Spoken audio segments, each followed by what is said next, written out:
Hai guys, selamat datang di podcast Living Life bersama aku Ivan Postino. Oke, di podcast episode kali ini aku pengen ngomongin soal organisasi. Jadi yang nge-trigger aku buat ngomongin soal organisasi ini gara-gara kemarin, aku lupa ya, kalau nggak salah minggu lalu sih.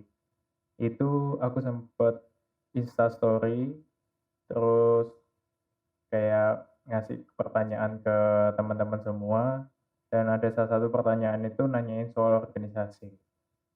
Nah, kebetulan aku di organisasi, kalau di kampusku itu namanya Hima kan, atau biasa kalau di jurusanku ngomongnya Hima Pastra. Kebetulan aku di jurusan marketing. Nah, kalau yang belum tahu Hima itu apa, Hima itu gampangnya kayak kalau kalian tahu OSIS. Nah, ini hampir sama kayak OSIS, tapi ini kita koordinasi skalanya itu jurusan. Kalau di kuliah kan jurusannya banyak kan ya, ada jurusan marketing, ada jurusan finance, perhotelan, arsitek dan sebagainya macamnya. Nah, setiap jurusan ini punya himanya masing-masing. Nah, kalau BEM itu skalanya lebih luas lagi. Dia koordinasi satu kampus. Nah, kebetulan aku di Hima dan kemarin ada yang nanya gini, arti atau menurutmu Hima itu apa? Atau organisasi itu menurutmu itu apa? Nah, pertanyaan itu sempat ditanyain di question box yang sempat aku share. Um, dan ini menarik ya, karena aku dari dulu selalu ngibaratin organisasi itu kayak keluarga. Dan ya mungkin kedengarannya agak lebay ya. Aku nggak tahu sih apa lebay apa biasa aja, aku juga nggak tahu. Tapi um, kenapa keluarga? Kemarin aku di Instastory nggak sempet jelasin karena juga tulisan kan. Aku rasa juga nggak bakal cukup. Makanya aku buat podcast ini. Kenapa aku memaknai organisasi itu kayak keluarga? Karena buat aku pas awal-awal masuk perkuliahan, kayak di jurusanku itu aku nggak ada teman sebenarnya. Kayak nggak ada yang aku kenal kan. Jadi dari SMA ke kuliah, aku milih jurusan yang benar-benar nggak ada teman yang aku kenal. Ya ada sih, tapi cuma satu pas itu. Itu pun cewek. Dan aku juga nggak deket gitu. Cuma tahu aja. Jadi benar-benar kayak lingkungan baru. Jujur buat aku, awal-awal perkuliahan itu kayak berat. Karena mau temenan, mau nyari temen itu agak susah. Karena aku juga bukan orang yang gampang buat bergaul, gampang buat deket sama orang, jadi tambah susah lagi.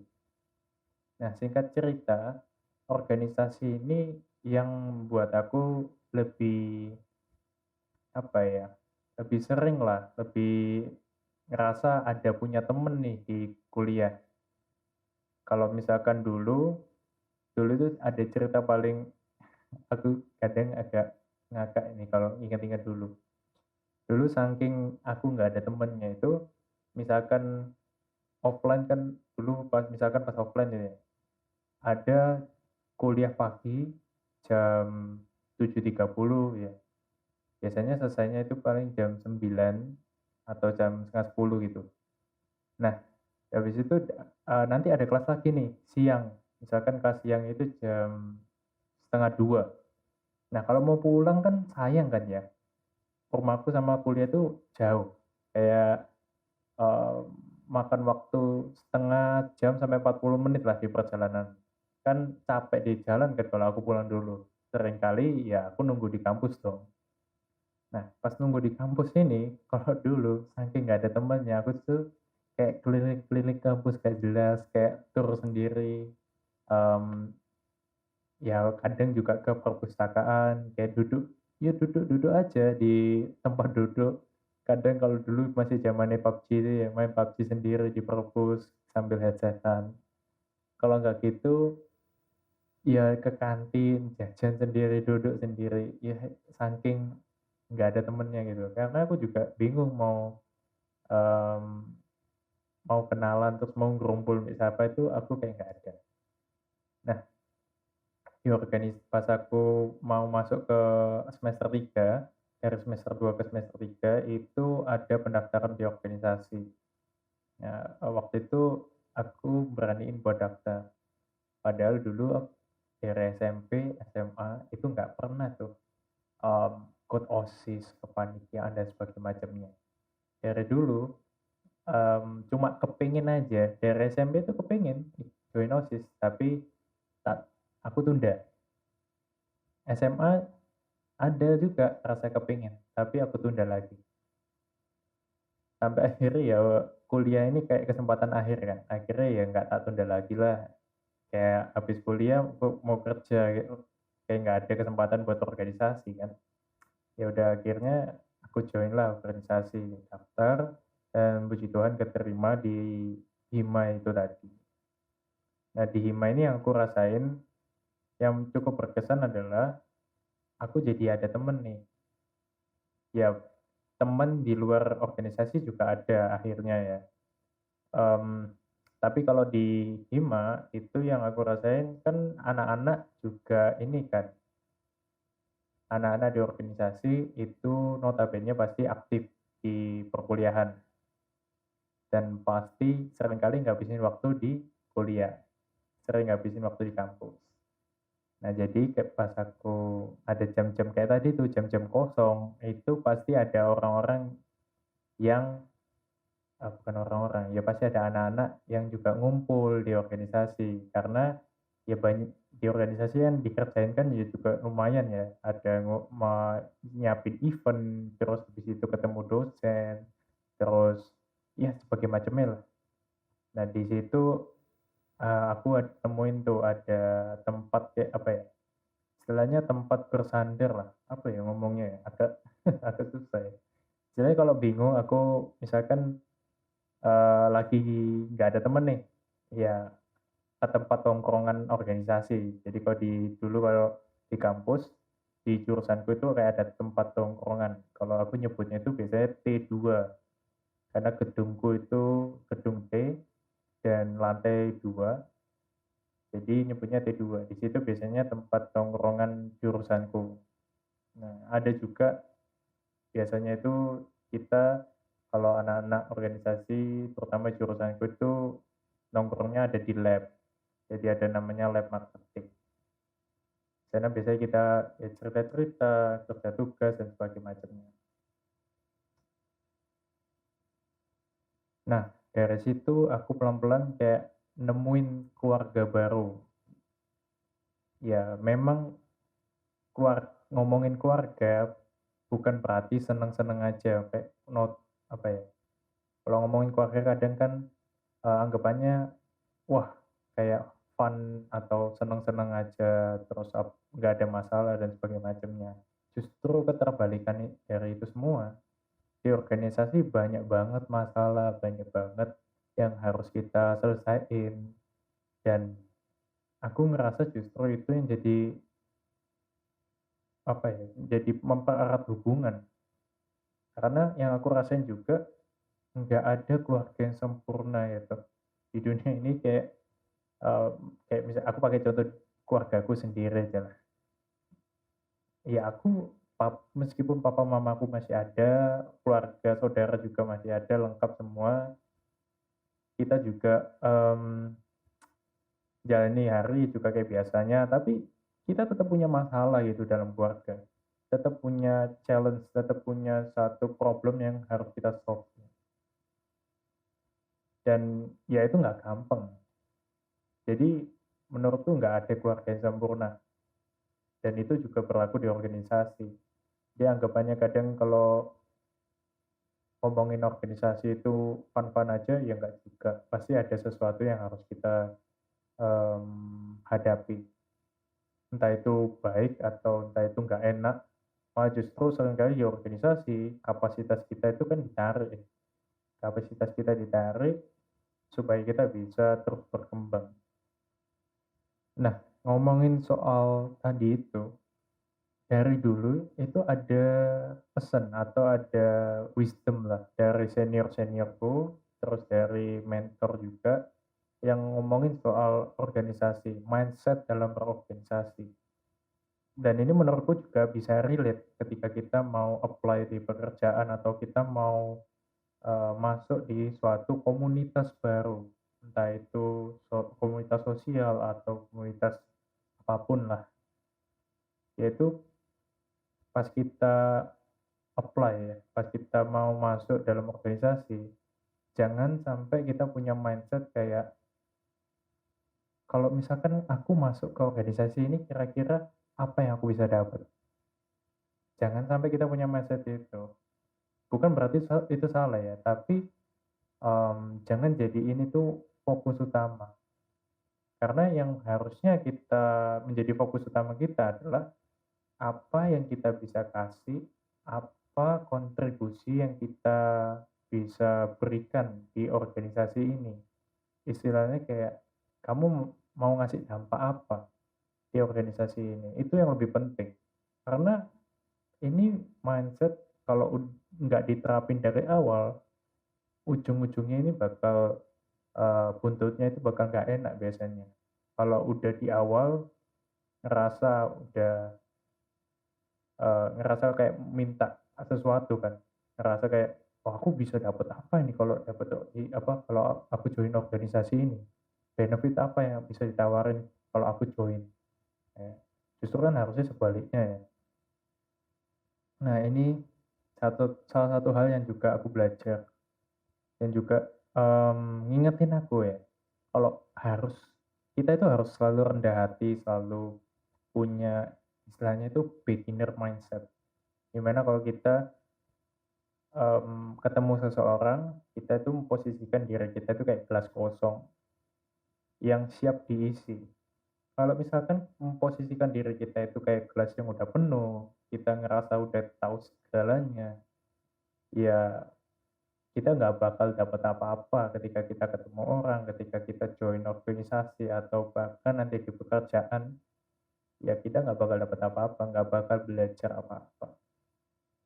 Kalau misalkan bahas soal apa yang bisa kita dapat dalam organisasi atau komunitas, sebenarnya itu tergantung diri kita masing-masing. Seberapa dalam kita mau cari tahu, seberapa dalam rasa penasaran kita buat mau belajar, buat, mau ngulik sesuatu dari orang, dari satu, eee, apa ya, aku biasanya sih paling banyak belajar itu justru dari orang-orang yang aku ketemu. Kayak di podcast sebelumnya, kalau teman-teman udah dengerin, salah satu hal yang aku juga belajar di organisasi ketika aku ketemu leader-leader itu adalah gimana sih, aku penasaran gimana mereka itu ngambil keputusan, caranya itu kayak gimana. Karena biasanya seorang leader itu pasti kan tidak jauh ya sama soal ngambil keputusan-keputusan. Nah, itu hal yang aku pengen belajar dan aku cari tahu. Nah, itu juga tergantung diri kita masing-masing. Ketika kita join organisasi, apa yang mau kita pelajari itu tergantung dari seberapa penasaran diri kita akan sesuatu. Dan kadang yang seringkali terjadi itu gini, ketika kita mau belajar sesuatu dari orang, kan nggak semua orang itu ngasih cuma-cuma kayak ngajarin langsung gimana caranya, ngasih tahu, "Oh, gini gini gini gini gini." Ya ada sih orang kayak gitu, tapi kan nggak semua. Yang harusnya kita lakukan supaya kita bisa dapat ilmu dari mereka, ya kita offer sesuatu dulu kan, kita nawarin sesuatu dulu, apa yang kita bisa kasih, apa yang kita bisa, kontribusi apa yang kita bisa kasih ke orang itu. Nah, dari situ ketika dia udah dapat dampaknya, dia udah ngerasa kalau kita itu, eee, punya value gitu ya. Aku yakin kayak orang ini bakal juga ngasih ilmunya ke kita. Nah, kalau ada yang tanya, apa yang penting? Sesuatu apa yang penting yang kita mesti ingat ketika kita ada dalam organisasi? Kalau menurutku ya, tiap orang bisa beda-beda. Tapi kalau yang aku lihat paling penting adalah gimana kita punya manajemen waktu yang baik. Karena, kalau kita di organisasi kan kita juga tanggung jawabnya itu bukan cuma ngomongin soal event atau acara-acara aja kan, tapi kita juga punya tanggung jawab sebagai mahasiswa. Kita punya tanggung jawab buat nyelesain perkuliahan kan, ada mata kuliah yang harus kita ikuti, kadang juga, mungkin ada pekerjaan lain di luar kuliah yang kita mesti lakuin. Di keluarga juga mungkin ada waktu yang kita mesti spend sama keluarga dan sebagainya macamnya. Nah, ketika ada dalam organisasi, kita dituntut buat, gimana punya manajemen waktu yang baik, supaya apa? Supaya nggak keteteran, supaya semuanya itu bisa, mmm, dapat porsinya masing-masing. Nggak sampai kita cuma fokus organisasi terus, kuliahnya nggak keurus, atau bahkan nggak ada waktu sama keluarga. Nah, kalau ngomongin soal manajemen waktu, ini sebenarnya erat hubungannya sama skala prioritas. Ini juga sering banget dibahas ketika ada di dalam organisasi. Bahkan ketika kita interview, kalau di kampusku ya, kalau interview atau wawancara mau masuk ke kepanitiaan atau organisasi, ada pertanyaan soal prioritas, itu pasti ada. Biasanya sih kita suruh ngurutin dari misalkan ada Tuhan, ada keluarga, ada organisasi, ada perkuliahan, ada teman, ada pacar. Misalkan dari 6 itu, kita suruh ngurutin dari 1 sampai 6, menurut kita dari mana yang paling penting sampai yang ya nggak terlalu penting. Ya kalau biasanya mahasiswa sih jawabnya pertama pasti Tuhan, kedua keluarga, ketiga perkuliahan, keempat organisasi, kelima teman, keenam pacar. Ini jawaban pada umumnya. Tapi setelah beberapa waktu ya, aku jalani organisasi terus ngelihat, dapat beberapa kasus gitu, skala prioritas ini tuh kayak nggak valid menurutku. Karena misalkan yang seringkali terjadi juga, kadang itu aku mesti duluin organisasi daripada keluarga. Kadang, aku juga mesti duluin organisasi daripada perkuliahan. Misalkan, ini pertanyaan sempat aku ajuin ya, kemarin kebetulan kan habis interview anak-anak yang mau join organisasi. Aku tanya gini, misalkan jam 2 siang kita dikasih kabar kalau kita mesti revisi proposal dan kita disuruh ngumpulin jam 6 sore gitu. Tapi di satu sisi kita itu jam 3 sampai jam 5 itu ada kelas. Ini kasusnya kelas online. Kira-kira apa yang bakal kita lakuin? Nah, kemarin pas interview, mereka jawabnya sih, yang mereka lakuin ya pas kuliah, pas jam kuliah itu mereka juga sambil nyambi ngerjain revisian supaya bisa dikumpulin jam 6. Nah, padahal sebelumnya mereka jawab urutan itu ya 6 tadi itu urut. Yang berarti harusnya itu kalau mau ngikuti skala prioritas yang tadi, perkuliahan itu harusnya kan diduluin daripada organisasi. Harusnya kan nggak boleh tuh pas mata kuliah, pas jam kuliah kita kerja organisasi. Berarti kan nggak ngikuti prioritas. Nah, bukan berarti salah. Kalau aku jadi dia, kalau aku jadi, dapat kasus itu, aku pun ngelakuin hal yang sama. Makanya aku ngomong prioritas ini sebenarnya nggak valid yang biasanya kita tahu ya, soal ngurutin. Kita cenderung mengkotak-kotakan sesuatu ya, mengkotak-kotakan keluarga, mengkotak-kotakan Tuhan bahkan.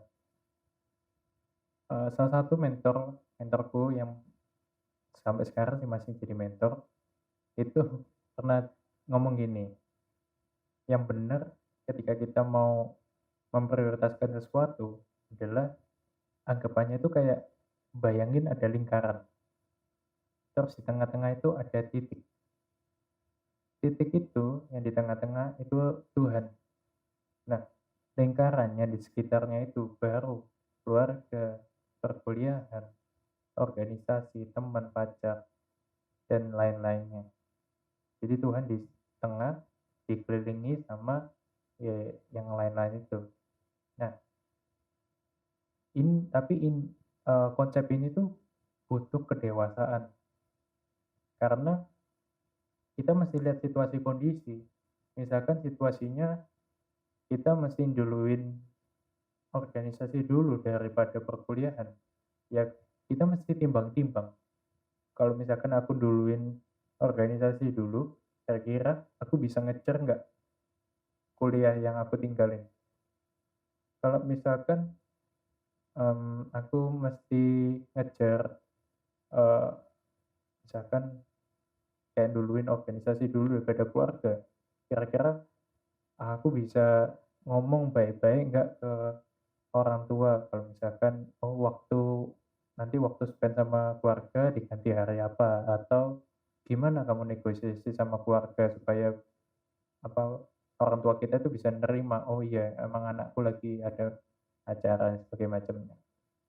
Nah ini butuh kedewasaan, butuh eh, apa ya, ya bijaksana, bijaksana dalam milih yang mana yang mesti diduluin, yang mana yang bisa ditunda atau diganti di lain waktu.